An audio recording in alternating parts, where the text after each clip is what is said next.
Each of us has our own unique background and story of how we became a part of Chiefs Kingdom. Our reach is far and wide, with fans all over the world cheering on our Kansas City Chiefs. Everyone donning the red and gold has figuratively signed that mutual agreement and come together for one common purpose. For 76,000 of us at a time, to descend upon Arrowhead, man our stations, let out our loudest battle cry to the tune of 142.2 decibels, and make that stadium rock until our opponents beg for mercy. We are unrelenting in our pride for this city, these players, and this team. This is the show for the Allies, Arrowhead Allies.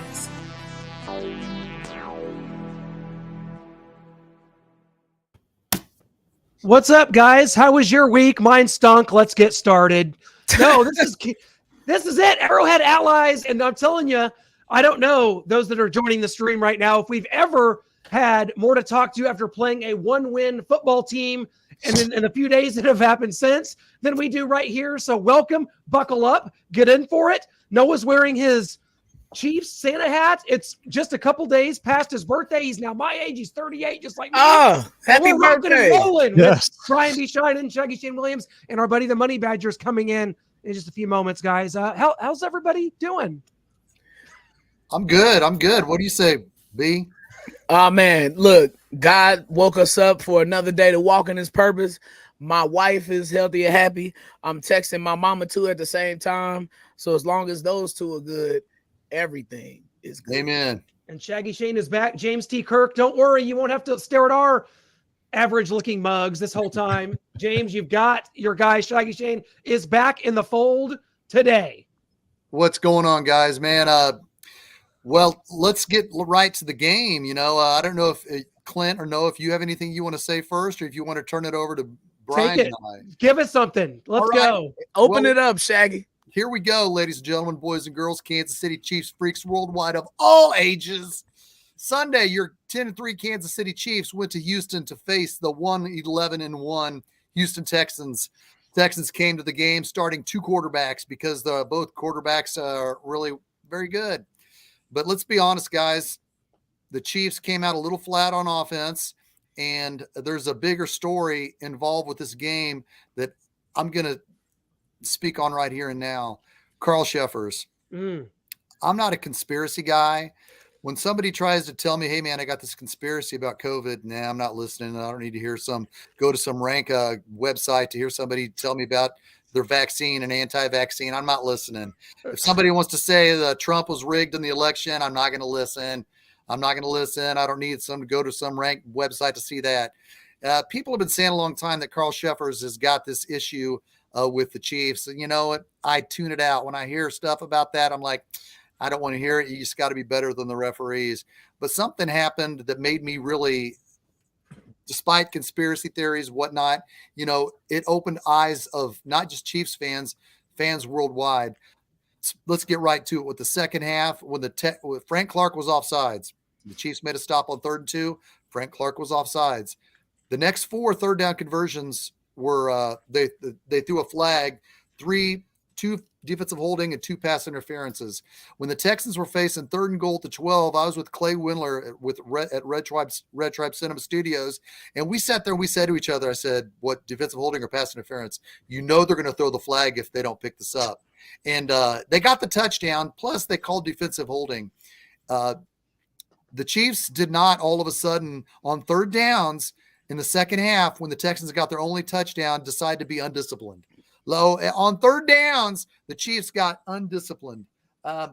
There's a stat that I don't have before me, but I'm sure you guys do, that we heard Monday talk specifically about how many flags have been thrown on the Chiefs by Carl Sheffers in the last 15 years compared to everybody else. Go.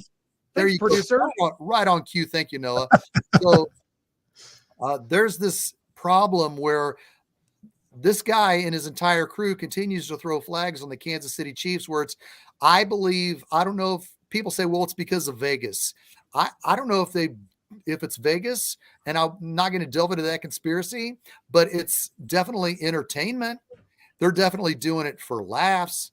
In the last 15 years, if you're looking at the screen, there's definitely a scenario that adds to this comical this strange format to where he's obviously doing this to the Kansas City Chiefs. And I mentioned on the Patrick Mahomes fan page that you guys run so wonderfully. How do you guys feel about this? And I have over 1,000 shares that Clark Hunt needs to step up and address this to the media, to where this bias from Sheffers and his crew in the last 15 years is we're tired of it. And it needs to be addressed, and I know people might be saying, "Oh, not Shaggy."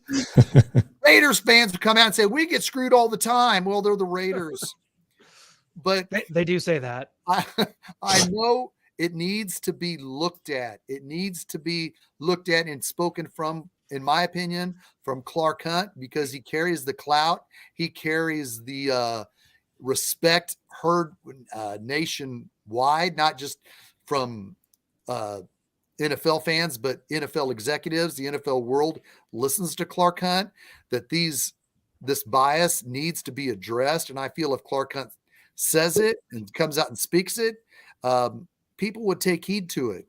Because if Andy Reid says it, he'll get a fine. If Patrick Mahomes says it, he'll get a fine. It needs to be addressed by Clark Hunt. That's my opinion, and I'm sticking to it. What do you say, Brian? I got a lot of thoughts. I think that, first, I didn't know that he refereed Super Bowl 55, which makes it even worse. Like, when Tyrann Mathieu had that interception, there was some penalty and it was called back, and we completely unfolded after that. Yeah.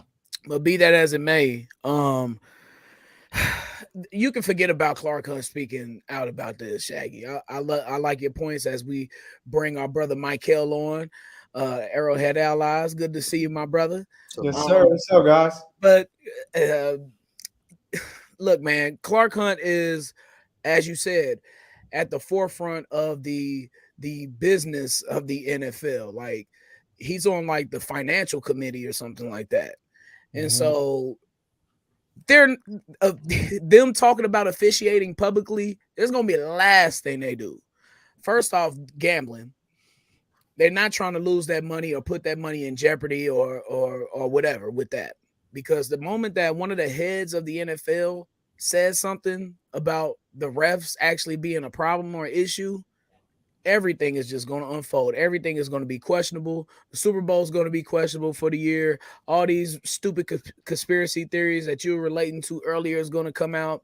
It's just going to be a big mess. So you can forget about Clark Hunt. And then look what Clark Hunt doesn't talk. He doesn't talk about very much anything. And that's purposely done. So when he does say something, he wants a spotlight on it. Like when he had to come out and talk about the stadiums, he had to say something about that. This past weekend, he did a press conference after the game because we won the division. And so whenever he says something, people are going to remember it, and it's going to be headlines all over the place in Kansas City. And with this officiating, they're football guys. They see it. They're fans of the teams. Clark Hunt is pissed off as much as you or any of us is in Chiefs Kingdom. He's a part of Chiefs Kingdom. And so for him, look, he's not going to say anything. These guys see what's going on. They know the officiating is bad. And so, but they got to do something about it, though. In the offseason, of course, it's going to be, one of those things on the table again. Do they get full-time refs? Do they need to invest more money in it? Do they need a sky judge? As, Mike Florio likes to say all the time, have a sky judge. Have, these guys are refs. They can't see everything. I think, they do an okay job, but they can't see everything. And to have a sky judge that can, determine, certain calls that need to be determined, that need to be discussed more. And I think they're halfway doing that now with, when they make calls to New York and they see something obliviously wrong. They see something just completely out of the ordinary. They make that call to New York and they make an adjustment. But you can forget about Clark Hunt saying something about this. Welcome. Well, speaking of stupid conspiracy theories and this Carl Sheffers thing, and Brian, you mentioned he reffed Super Bowl 55.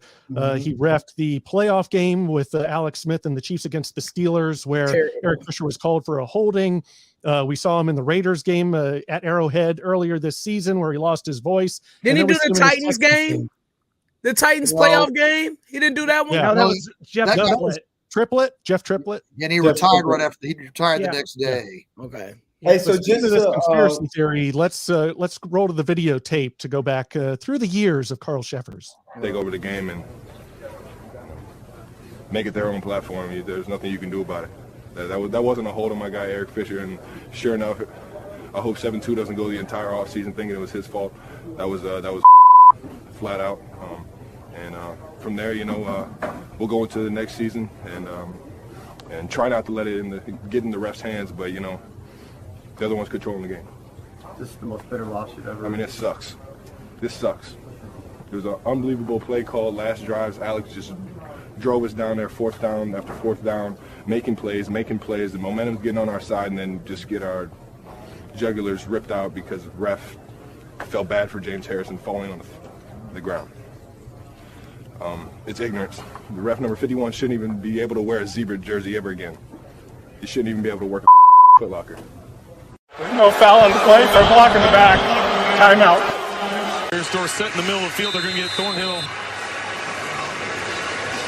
with illegal contact past the 5 yards, but it looked like looks like Dorsett ran into him. Looks like Dorsett ran into him, but the flag is on us, of course. Thanks, Carl. Michael, is this the biggest storyline coming out of this? And welcome aboard, Michael Matthew, the Money Badger from LA, California. Is this, you kind of joined right in the middle of this, talking about Carl Sheffers, this crew. It's been struggling. Is this a big storyline coming out of this for you? I think it is just the fact that you hope that you don't see him and his crew in the playoffs where the games really matter.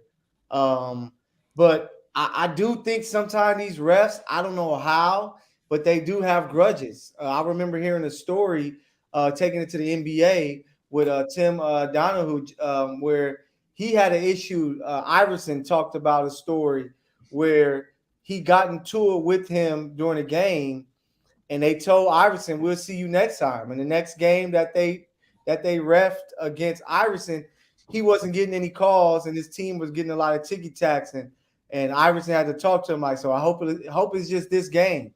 So I don't know what has occurred when it comes to Carl Sheffers and his crew, but it's terrible, man. Just going back to that Super Bowl. I just saw a post that I had during that time where I'm like, don't talk to me for a week because the Bucs in the NFL defeated the Chiefs, and it's just him again. So you just got to hope that we can kind of avoid him because it's crazy that this happens.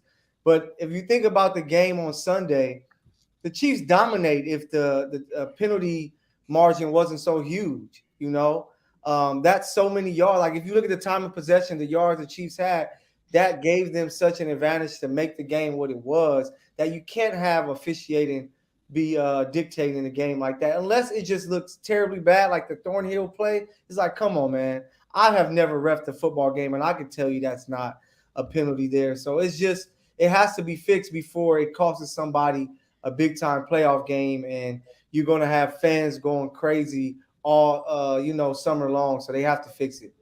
Yeah, we have a tough road ahead, whether we have Carl Sheffers or not, whether it's the Chargers or Dolphins and then the Bengals and possibly the Bills. I mean, that's a tough road, and you don't need refs interfering and putting their biases or grudges in there. But everyone knows that Clint and I here at Starcade Media, we like to be positive. So let's go to the positives. We've been harping on the refs and the negative, and this game was kind of just, at least we got the W. It's about the alphabet, like Brian and Eric Bieniemy like to say. We did get the W, but the positive here, Patrick Mahomes is one of only 5 players in NFL history to record 4 more seasons with 35-plus touchdown passes. He joins Tom Brady and Aaron Rodgers, who have 6, and then Drew Brees and Peyton Manning also have 4. But Mahomes has played 5 seasons as a starter and achieved this 4 times already. So that's just an amazing stat for him. He's on pace. He was on pace to break the record. He's falling a little short now of pass yards. Peyton Manning has 5,477 yards. Mahomes is on pace for 5,459 and 43 touchdowns right now. So he's falling a little bit short, but we got 3 games left, and hopefully he can get a little bit more than his average and get that record. So guys, what did you think of Patrick Mahomes? Guys, people that have thrown at least 40 passes. He has the highest completion percentage in NFL history. Brian, I see you shaking your head there at his greatness. So take it, my friend. Oh, man, he was sensational. He was what he was against Denver without the picks. And this like and God, look, man, the guy only had what 5 incompletions? 36 and 41. Yeah. And he ended it on what 20 straight completions, right? 20 straight. Like he was on his A game. And I can't say enough about his weapons are coming through. They came through for the most part. There were times where there were some disappointments, but with that being said, no, that wasn't it. That was Patrick's fault. That let's be clear. I thought he ran the right route. Patrick didn't throw it right. All right, he was right there to catch it. He like had his hands awkward. He tried to like clamp the ball. Like it was. I thought you were talking about on one of the like. It was a route where Justin Watson was MVS early. If you went wide, like he went up a little bit more. He took his one. Yeah. That I was talking about the one from out of the end zone across his body at 50 yards downfield. Okay. Watson's got a 99-yard touchdown. Yeah. Okay. Yeah. Oh yeah, I know what you're talking about. The one where he was going right. Okay. Yeah. All right. Well, look. Yeah, that it should have been only 4 incompletions. But Patrick Mahomes, what can you say? He was in MVP form, and he jumped right back into the race because now with Jalen Hurts injured, possibly sitting out a game or two. Yeah, and he had 2 interceptions against the Bears. Yeah. So that's what we expected from Patrick. Though you take a look at the tape last week, we said we're looking forward to Patrick Mahomes having a damn near flawless game. And he brought his A game to the Texans, which makes those calls and the penalties and the turnovers that much more devastating because if the Chiefs don't turn the ball over, it is a completely different ball game. That's why those little things matter. But Patrick, he's the truck, not the wagon. He drags everybody with him, and he made it happen because he's that great. He's that guy. And I think this game really proves it. I don't understand where this whole Jalen Hurts. I know that, he's balling. He's playing way better than what we all expected. But people forget, when you look at these MVP awards in every sport, it's about narrative and things like that. Yeah. The narrative coming in was the Chiefs were going to take a step back, that they missed Tyreek Hill, that they wouldn't be the same. And this guy is like, who cares about Tyreek Hill? I am Patrick Mahomes. We're going to be. I know you care, but you're like this guy.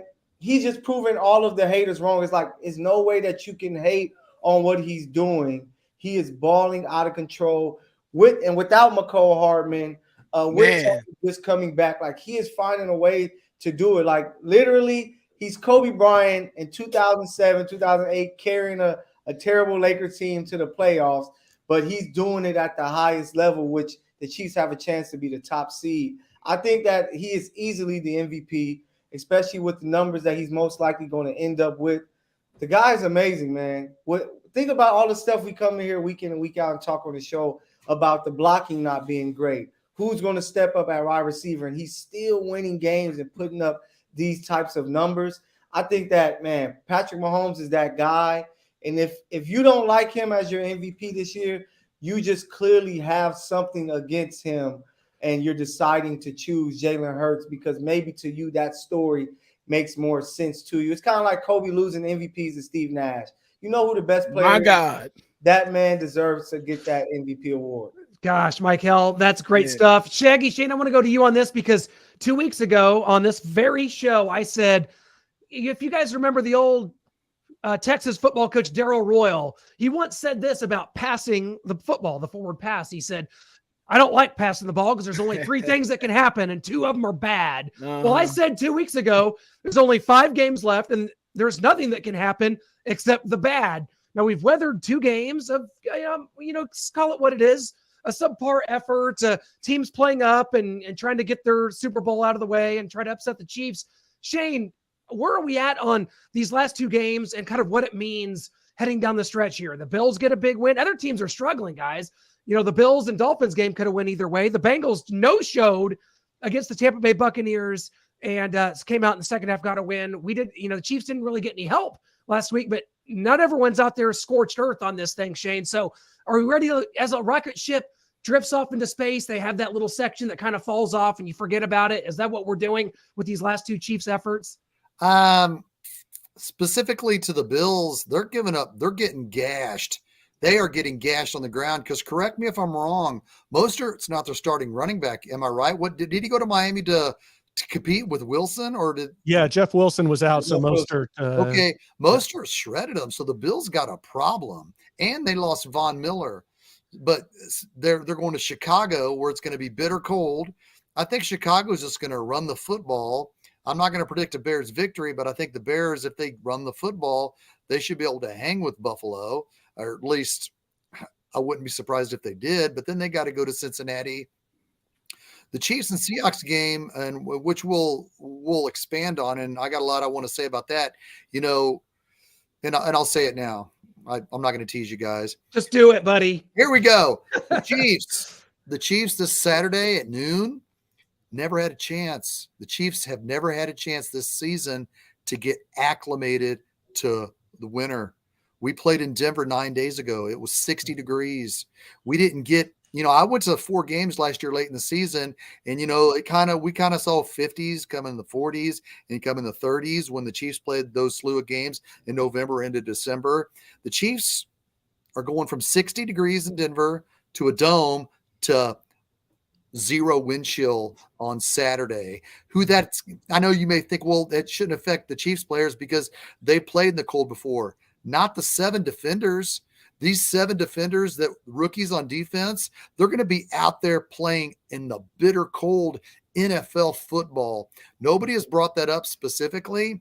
That scares me. I believe in Joshua Williams, Trent McDuffie, and Jalen Watson, but they're going to have to go up against DK Metcalf, one of them, and they're going to be bitter freaking cold. The coaching staff, I don't know what they're going to do to get these rookies acclimated to this bitter cold that they're going to see, but it is important to me how I have seen teams trend as the seasons change. It's going to be culture shock for the Chiefs and these rookies on defense to go from playing 60-degree weather to 0. That's scary going into this Saturday, guys. That is really a concern that nobody is talking about. After we get past the Seahawks, we got Denver and the Raiders. We should win. But this game is going to be a big test. Mm-hmm. What do you think, Brian? I can see why you're concerned, but I think these guys sign up for this type of stuff. And I don't think this is their first winter. Just go out and play. I know it. I'm simplifying it, and all your points, they're valid. But I think when it comes down to it, your adrenaline kicks in. That paycheck, you start thinking about that, right? And you start thinking about a championship run too. And you got Patrick Mahomes, so he's not going to allow that. Period. By the way, shout out to Smush Parker and Kwame Brown for that 2007 Lakers reference. You know what I'm saying? We had to get him up out of there and get Pau Gasol. We got a few Kwame Browns on this roster, man. So yikes! That is making it happen. And just to let you know, as long as Pat can spin it in the cold weather, we're good. We're gonna be right. Right. And then, by the way, to jump back on the MVP thing real quick, whenever Andy Reid comes out and says something about Patrick Mahomes being MVP, he's trying to send a message. All right. So and he in the gambling terms, he's now negative 150 instead of plus 150. Him and Jalen Hurts switch for all your gamblers out there. But anywho, look, man, I'm not concerned about that. And I told y'all last week too about these games. Y'all laughed at me with my 21-20 prediction. All of you, Shane, include you. You weren't even here, but you laughed too. I know you did. I was trying to get Shane a tie. We almost got his tie. Right, we almost did. But no, seriously, this is the National Football League. I won't hear it. I won't let you say it again, Brian. I won't do it. You got to. It's real. What are the Cowboys saying? The Cowboys are a Super Bowl contender. The Cowboys are falling apart down the end of the season. They played the Eagles close. The Texans played close. They did. They like all of the everybody who's a contender who's played the Texans have had a tough time with them guys. And the Chiefs were messing around and turning the ball. You cannot turn the ball over. I don't give a damn if you're playing the 1996 Jets. I don't care if you're playing the let's throw a Chiefs team out there. Let's do 2012 Chiefs. 2012, I don't. My favorite team ever. The 2002 defense that the Chiefs had. I don't care who you throw out there. Okay, this is the National Football League, and those guys got something to play for too. And if you turn the ball over against those guys, you're going to give them a chance, and you might lose. It just so happens forward that progress is called. Do you really turn the football over? No. Yeah, I mean, and then you got the refs triplet. in You it too. can't. Yeah, you got the refs in it too. So you got the refs, you got turnovers, and you got other factors that play into this too. But those are the two biggest ones. And I don't care. Look, the worst teams always got a chance in the league when you give them a chance. Mm-hmm. Hey, any given Sunday, great movie.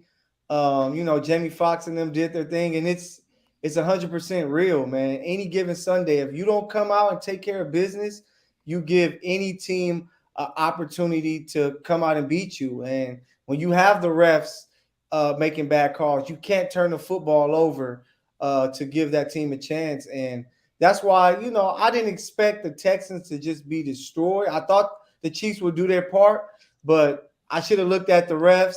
I didn't know it was Carl and his crew. And then, the Chiefs have to fix this turnover issue.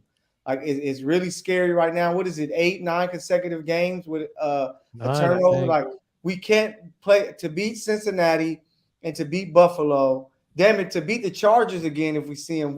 We're not going to be able to turn the ball over the way that we're doing it, especially with the lack of playmaking we have in the secondary to get the ball back.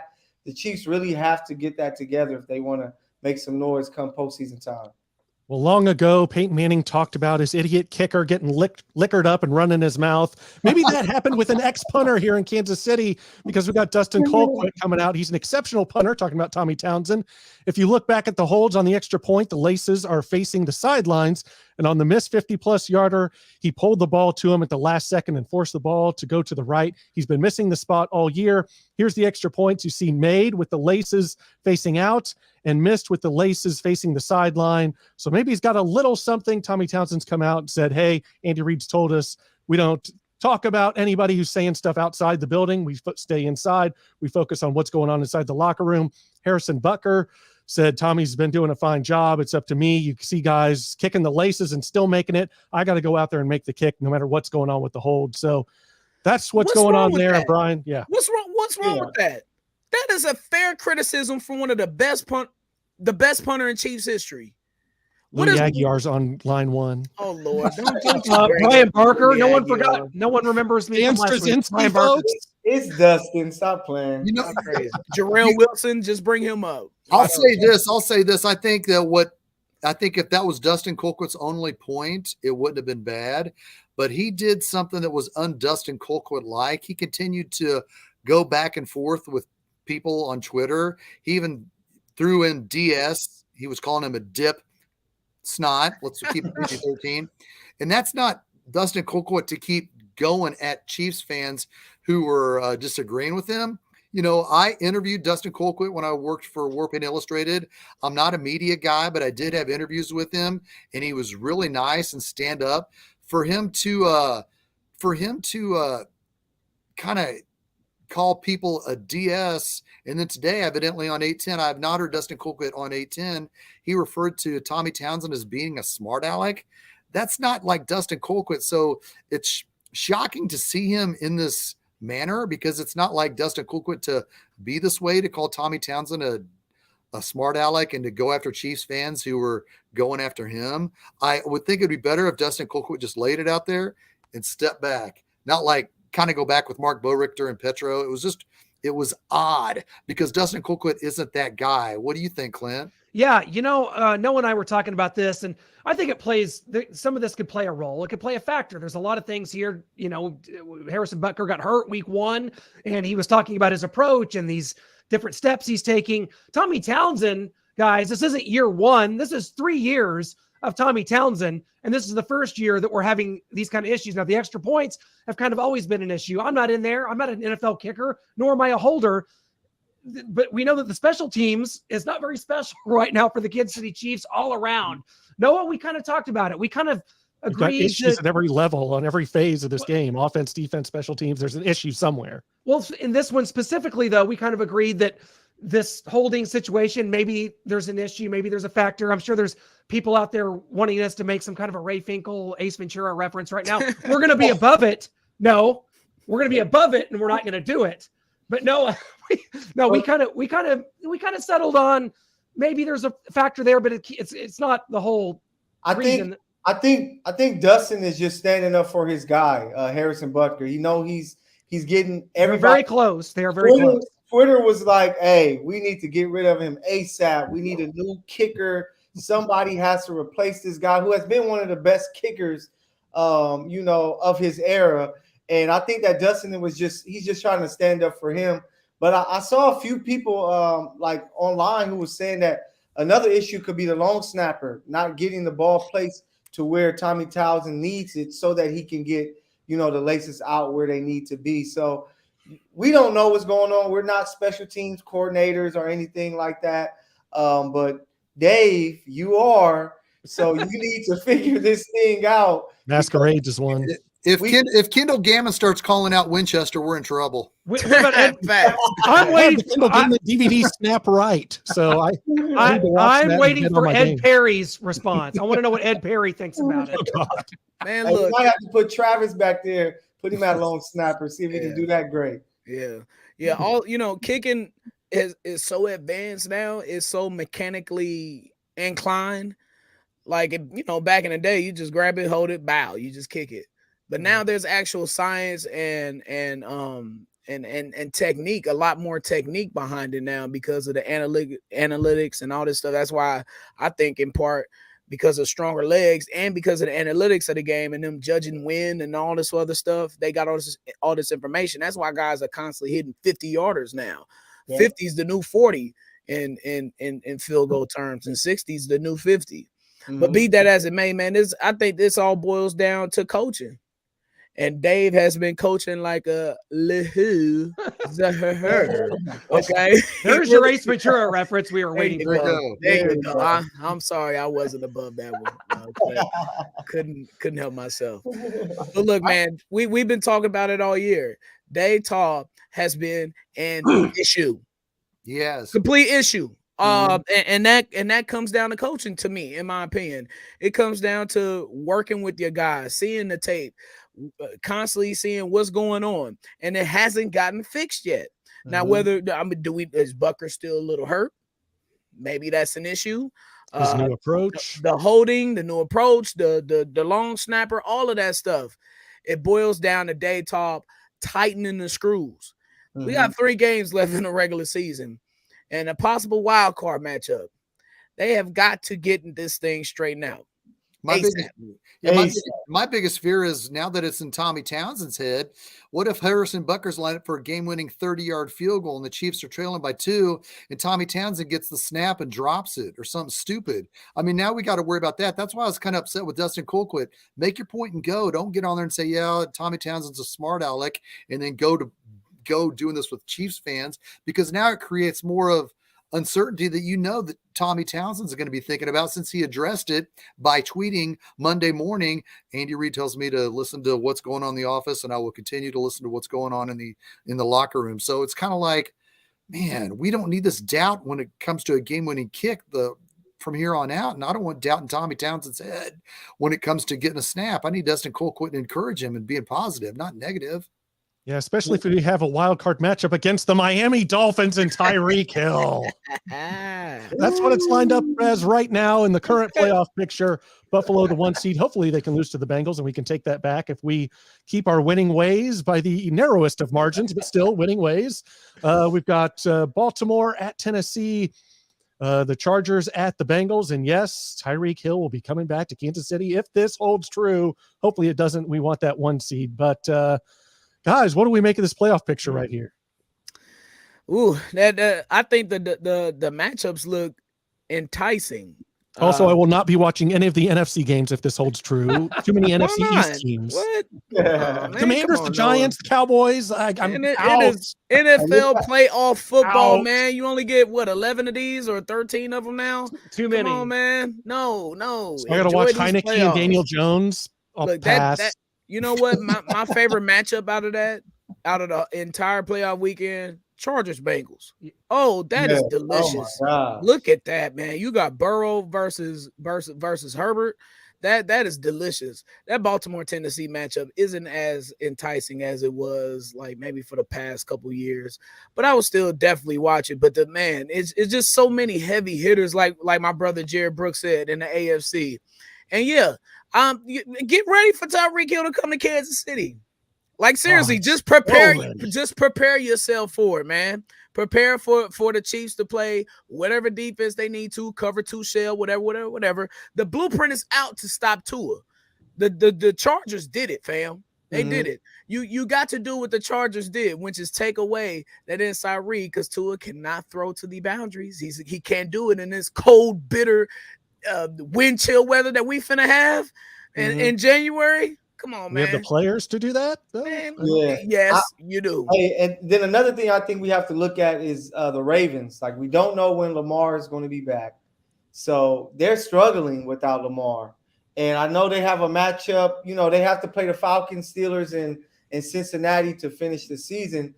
That if they lose 2 of those games, they can easily be the 7th seed, and Miami can move up. So they're a team that I'm watching. They're going to make the playoffs.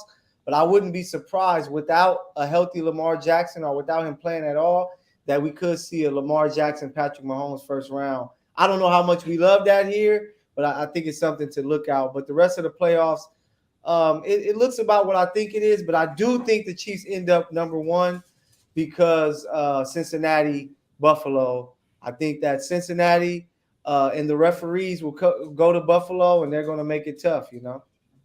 Look at you, scared of the Dolphins, like Miss Jerry on Martin. No, we don't fear the Dolphins. Tuna. I don't need no damn tuna.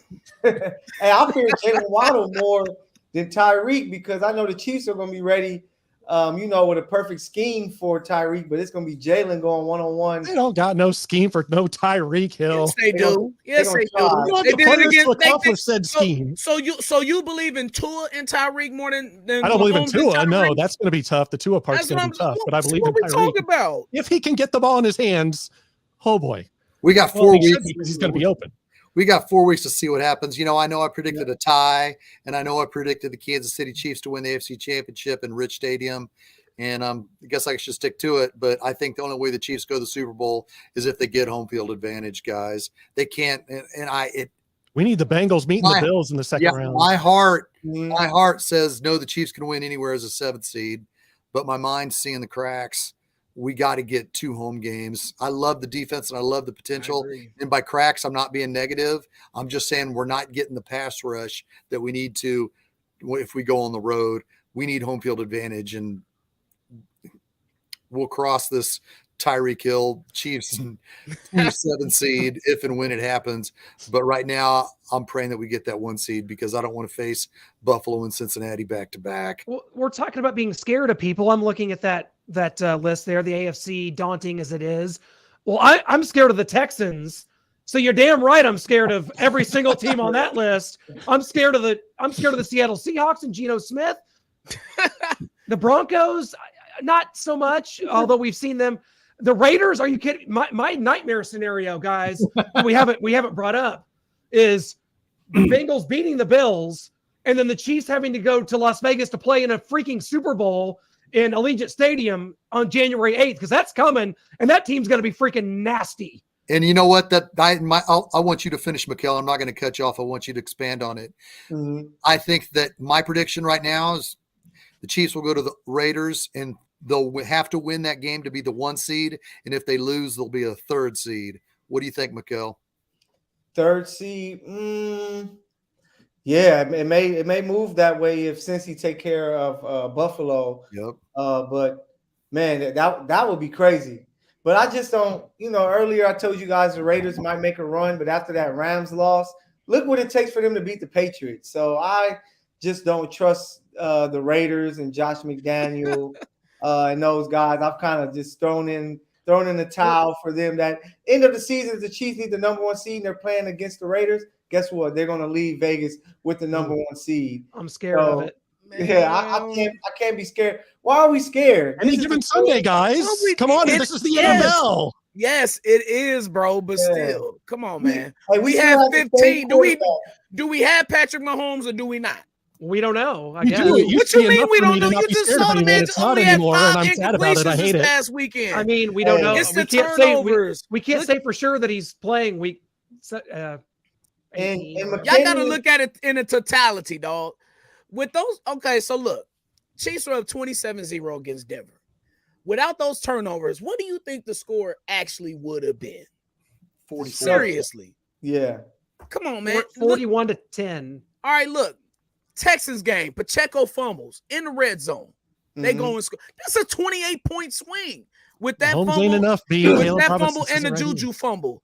Though that's 28 points. 14 goes their way, 14 doesn't Well, go it's our been way. nine- happening. I It's can't a say that completely different. if you don't Yeah, have 9 to. straight yes, games. it keeps Hey. happening. Okay, yeah, I agree. It keeps happening, and it's a problem. It's an issue. Just like special teams is a problem, and it's an issue. But guess what? We keep winning.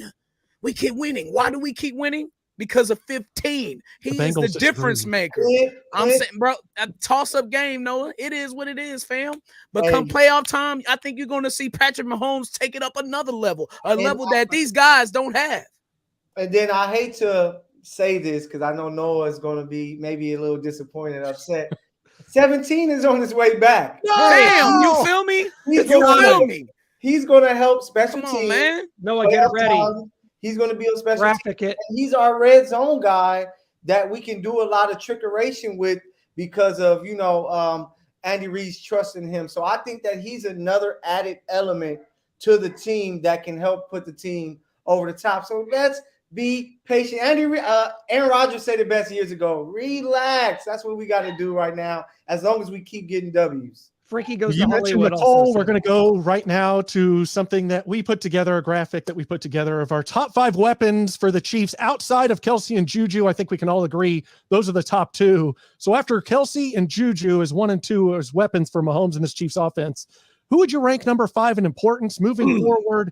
And let's go here. Let's just see what we have. Mine, I got Jerick McKinnon at number 1. He's come on like gangbusters. 2, Tony, the importance moving forward. Quick answers from Mahomes. If the offensive line is struggling, specifically the tackles, or Pacheco not picking up his blitz responsibility up the middle and looking back like, oh, wait, I was supposed to block someone. Oops, sorry, Patrick. I see you on the ground there. So I've got Pacheco at 3 because we don't run the ball enough and he's had some fumble issues. So I couldn't put him above Tony and his importance moving forward. MVS at 4.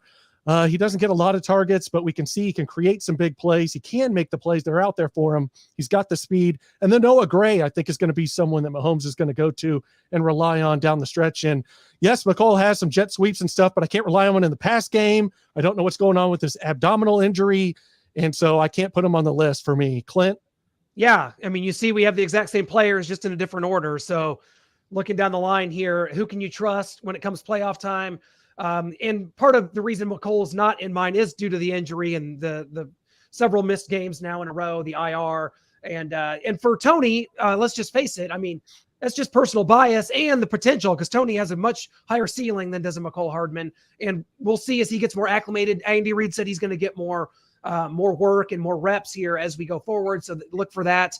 Michael, now we get to go back to you just in time. A perfect segue to your top 5, which leads off with McCall the Jet Hardman. Yeah, You got the wrong Jet as number 1. He meant Jet McKinnon. Oh, okay. I think it has to be McCall. First of all, other than Kelsey, he is a guy who has played in big games with this offense and with Patrick Mahomes and Andy Reid. I think the stuff, like I said before, in the red zone, even before he got injured or whatever occurred, he was balling out. He was starting to pick it up. He was getting touchdowns. He was looking like a legit threat. 1 yard jet sweep boss. Yeah, and now we're going to get him back. I think he's going to have a bigger role in special teams because, we don't need him to be that every down wide receiver because we can use Sky. We can use Justin Watson. So that's why he's number 1. McKinnon is number 2. I wanted to switch it up and put Pacheco, but we know that Andy Reid likes to pass that ball. And he's going to make sure that McKinnon gets touches with the screen game. And, Pat is going to find him. And then he's going to run the ball. He did a great job in last year's playoffs. And then it's Pacheco, MVS. He might only get you 3 or 4 catches, but those 3 or 4 catches, it might be a touchdown. It might be a over-the-top play, and I think it's big. And then Noah Gray, is number 5 because I just think that he's somebody that Andy and Pat is starting to trust more and more to make big time catches like he has done so far this season. So those are my 5 guys that come after, the top guys at top. Brian. Oh yeah, you see it. Macaroni McKinnon. I've been talking about him the past 2 years. He's always been one of the top threats that Mahomes has that I thought was underused personally.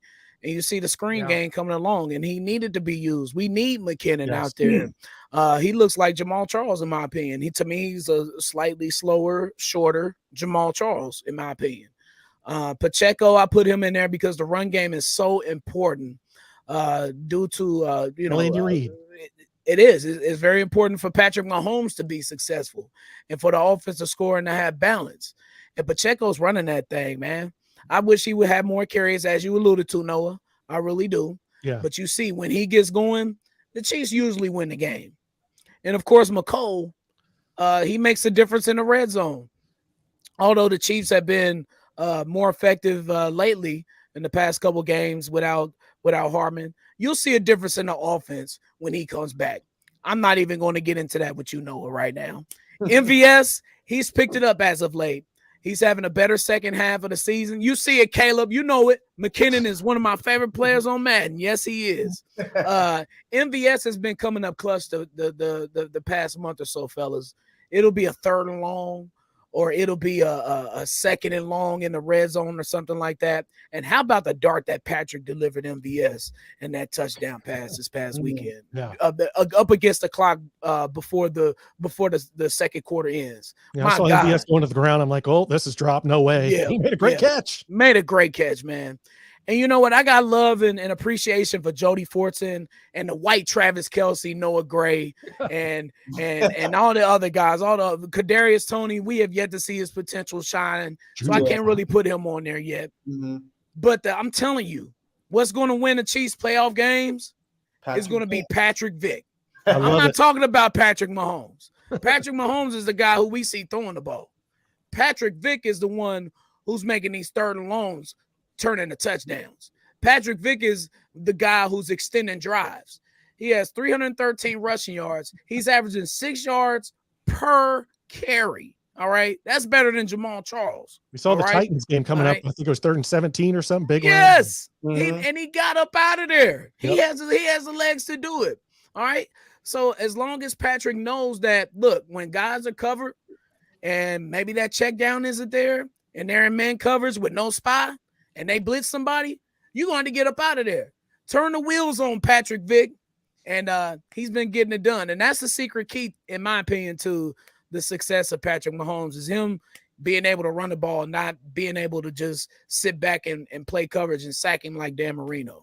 Absolutely. And Shane, your top 5 offensive weapons after Kelce and Juju that we have 1 and 2 already. I think we can agree on that. And we're over here having fights over Toney and Hardman. You said, forget both of them. They're not even on my list. Yeah.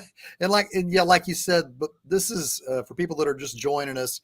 This is after Juju and Kelce. These are the 5 players after Juju and Kelce. McKinnon is he's the freaking spark of the offense. When he gets the ball in his hands, if there's any open field, he's going to get yards, consistent, quick yards. Pacheco's the good rookie. I like having him learn, and he's a good guy to have, and he's growing weekly.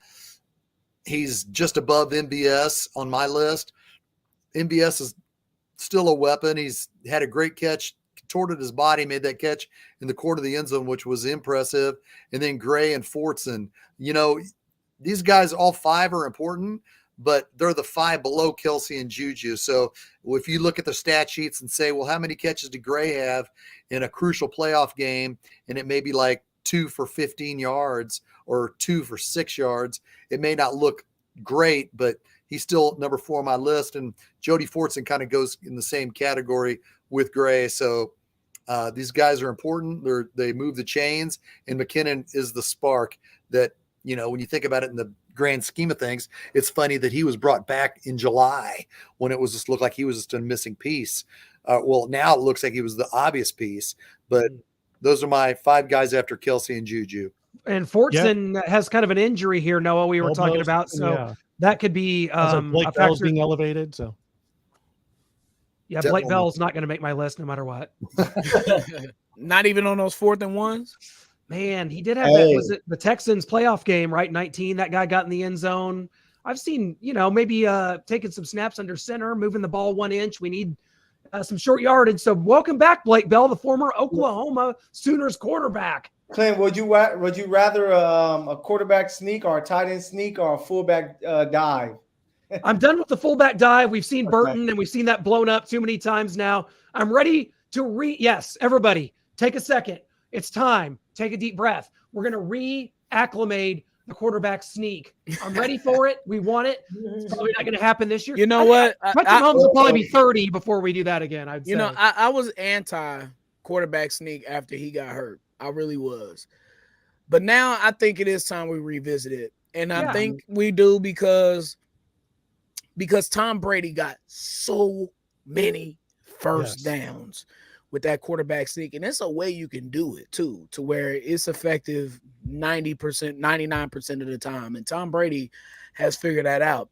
And I think it will really help out the Chiefs extend drives, keep the ball longer, not be so predictable, because now teams are keying on certain guys on those 3rd and shorts and 4th and shorts. Yeah. So I think it is time to add another, weapon to the tool belt and bring the quarterback sneak back. Brian, I would agree with you if the referees, and not just Carl Sheffers and his crew, took some, I don't want to say sympathy to Patrick Mahomes, but Patrick Mahomes gets beat, thrown down consistently on a weekly basis, and the refs continue to look the other way. How many times does he get hit in the face? How many times does Patrick Mahomes get thrown down? The fear is if he jumps into a pile on 3rd inches for an important first down, the refs will look the other way if somebody's down there freaking smashing his head up against the ground or something. It sucks to fear the referees not protecting Patrick Mahomes, but that's my paranoia as well. What do you think, Mikkel? No, I think you have to use it. The new cheat code when it comes to 3rd and 1, 4th and 1, quarterback sneak, have your tight end run behind the quarterback. And like the Eagles do. I was just finna point that out. Jalen Hurts do it every week. He has like 5 touchdowns on his running backs and tight ends, pushing them into the end zone. Eventually, I think they're going to change that rule because it just looks too easy. Like, just get your quarterback there. Hike, he's getting somebody, shoving them over the lineman, and it can be an automatic first. So I think that you're going to see that maybe one time they're going to sneak it, which is a quarterback sneak. They're going to sneak it on a team, and it's going to work. But I think it's that time that we do it because everybody else is doing it. So why not jump on that train? He needs to go back first. Take it, go back first. I'm good with that. Someone here, Caleb, has mentioned this guy named CEH coming off of IR. I don't know who he's talking about. I don't know who that is. We good. I'm sorry, Caleb. I just don't have the knowledge. I don't have the insight. I don't know who you're talking about, this CEH character. I can't speak to it. I don't know. He's not a human, so no.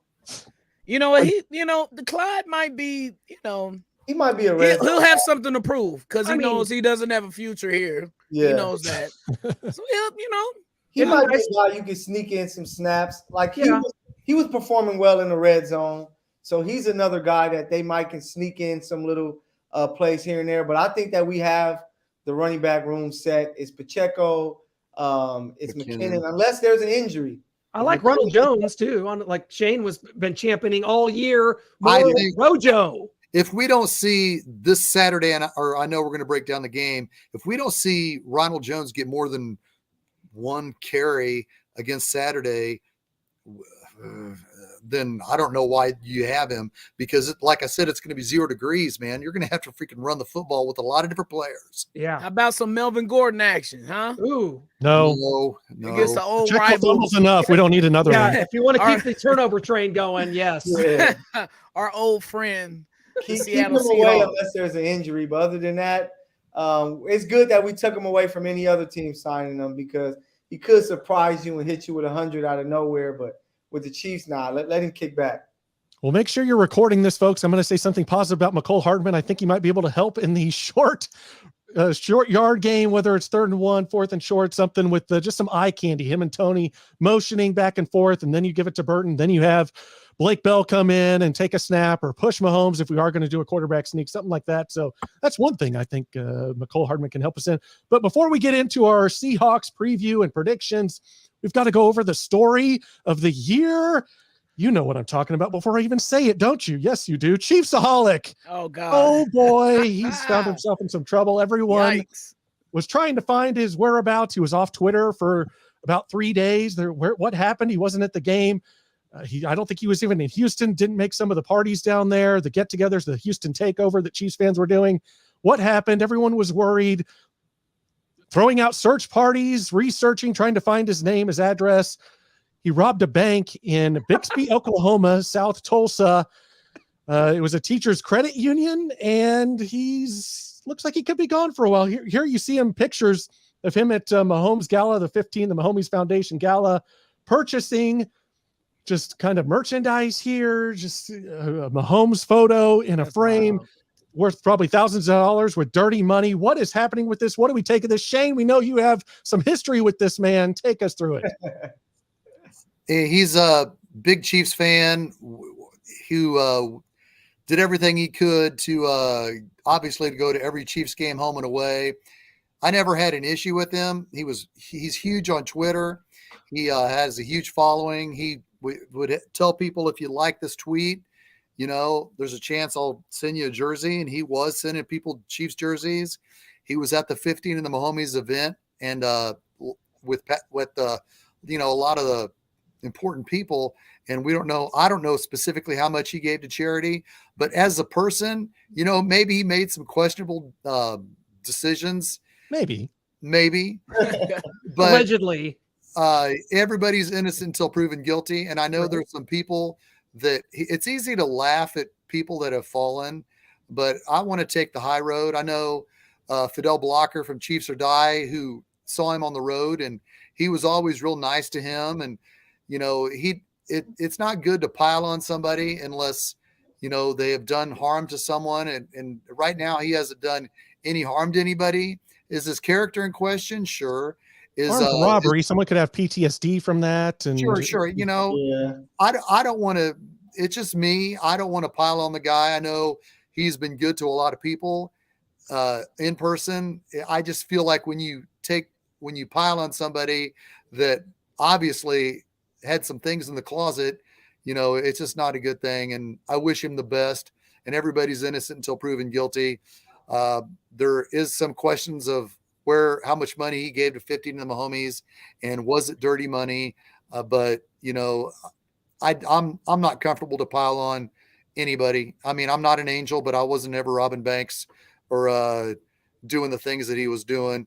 But it's sad. It really is. It's sad. What do you think, Brian? Yeah, he needed Cleo and Jada Pinkett Smith from Set It Off to help him out with that.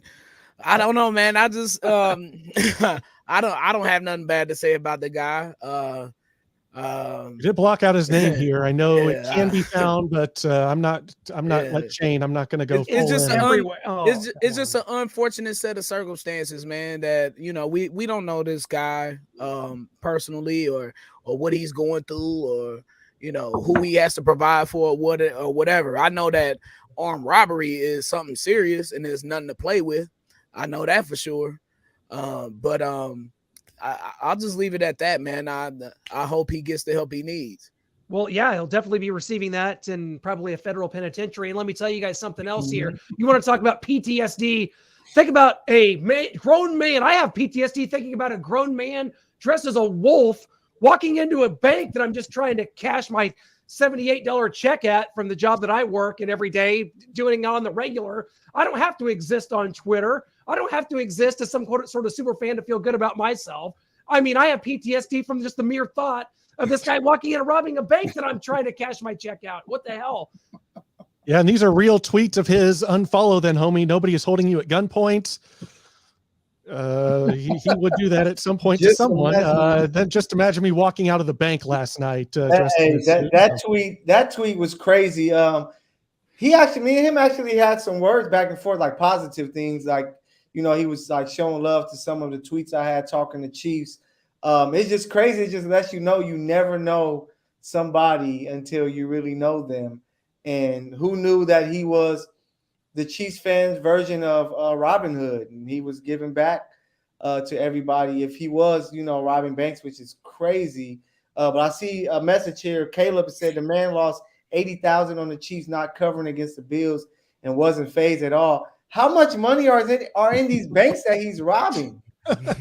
Isn't everything digital nowadays? Like, I didn't know that they still had clouds of money in the banks. And, he's playing real life Grand Theft Auto, man. So, we have some more tweets where he said he's playing with house money. We have it here. Where does this wolf get the money to bet $1,000 per game? Hope your taxes are in order. I make a good living. Plus I hustle private. House money I'm playing with, to be honest. Yeah, you could say that. Someone's private. Yeah, someone's got, the Netflix documentary Making a Murderer. Well, we have Making a Superfan here with Chiefsaholic. And after graduating KSU, where people have found out he didn't actually go to Kansas State in 2016, I was working a warehouse job making $12 an hour. Today, I manage multiple warehouses throughout the Midwest region, make an excellent living, and I'm only 28 years old. Not sure if that's true or not. Haven't heard any reports or if anybody found that out, but it wouldn't make a ton of sense because he's taking off to go to all these games and taking off like a Tuesday and going all the way through Sunday and having to travel back Monday, Tuesday. So when does he actually work? If he does do that, hard work pays off. Don't let anyone tell you otherwise. Then someone commented, bro tweeted this, then robbed a bank 3 days later. Not a good look. We also have this from DeKalb, Illinois. We're not sure if this is him or not. This was back in 2016. Police are searching for a man who robbed an Illinois bank while wearing a wolf mask on Friday. Oh, man. That's clearly Wolfman. You can't be. Bean said he wasn't going to laugh, and here he is laughing behind the screenshot. But I can't. It's surreal. It's surreal. It got Shawshank Redemption here. It is surreal. I was shocked. Instead of a poster of Rita Hayworth, he's got a poster of Mahomes. He's banging behind, trying to dig his way out.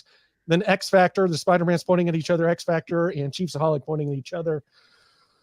Oh boy, it was just a story of the last few days here, the weekend, and taking over into this week. And when will it end? I don't know. Yeah, this is like, oh, it's crazy. I really don't know what to say. I even tweeted, yo, Chiefsaholic, hey, let everybody know you're all right, man. And he couldn't because he was in jail. So this is a crazy story. But hey, y'all got to tell me. I don't know if you go to TikTok and you go scroll through lives on TikTok.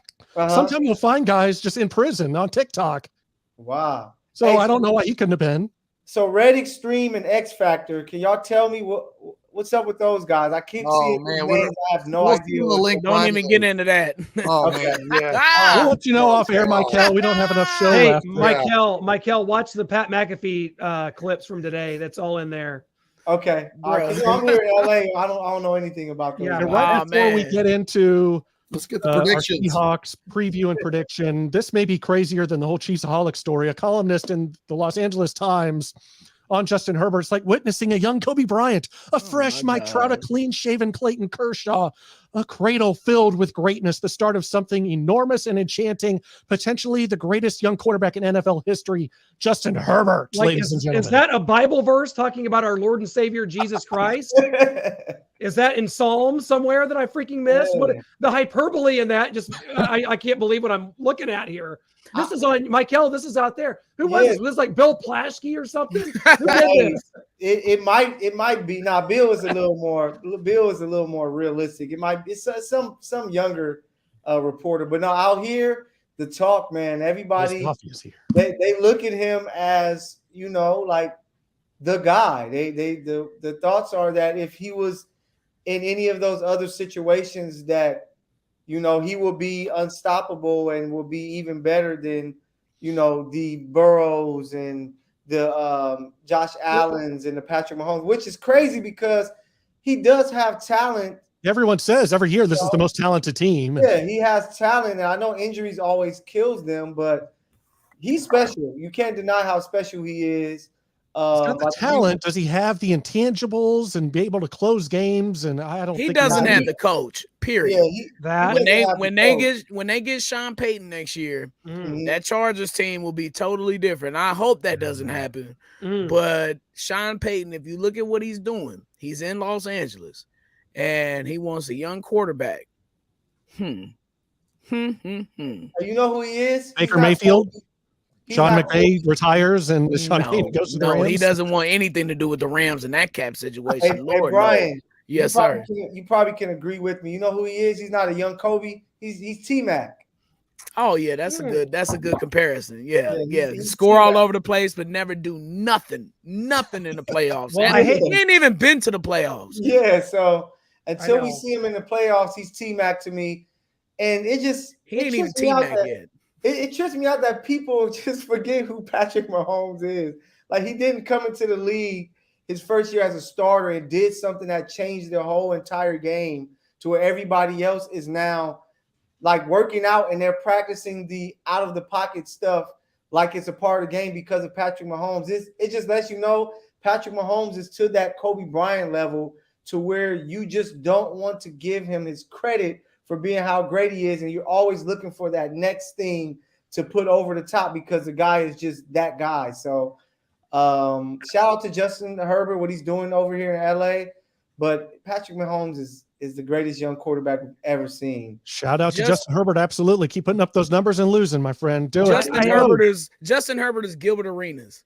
There you go. I hate to run him down. Without the gun. I was all about running down the Chargers, especially after the Chiefs won the second game against them this year. Then they proceeded to drop a game to the Raiders after that. But here they are, 8-6. They're going to be in the playoffs. Look at that schedule. They have a 79%, according to analytics, chance of getting in those playoffs.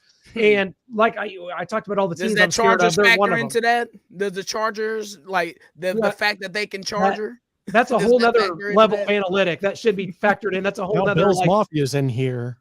Yay! Welcome to the party. We'll be talking about you guys here in a few weeks. I have a feeling. So once you lose to the Bengals, we'll give you a shout out. Well, I guess we should go ahead and predict. We have a Christmas Eve. AFC West reunion. Yes.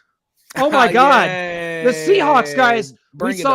We saw the Chiefs last week tied the Raiders, Broncos, and Chargers, 15 division titles. But let's not forget the Seattle Seahawks had 2 AFC West titles from their time in there, from like 1970, whatever, to 2001. Do you see that? 76. Do you see that sign behind Derek Thomas and that says Copeland Watch? Me and Johnny Willoughby made it. Hey. It was in November 1990. Wow. He was the third string safety. He was really cool when I worked at the Blue Ridge Mall. So we made up a sign that said Copeland Watch. It was really wow. good. Hey, speaking of really Blue cool. Ridge Mall. Yeah. I'm sorry, Shaggy. I got to cut in on that, on the Blue Ridge Mall.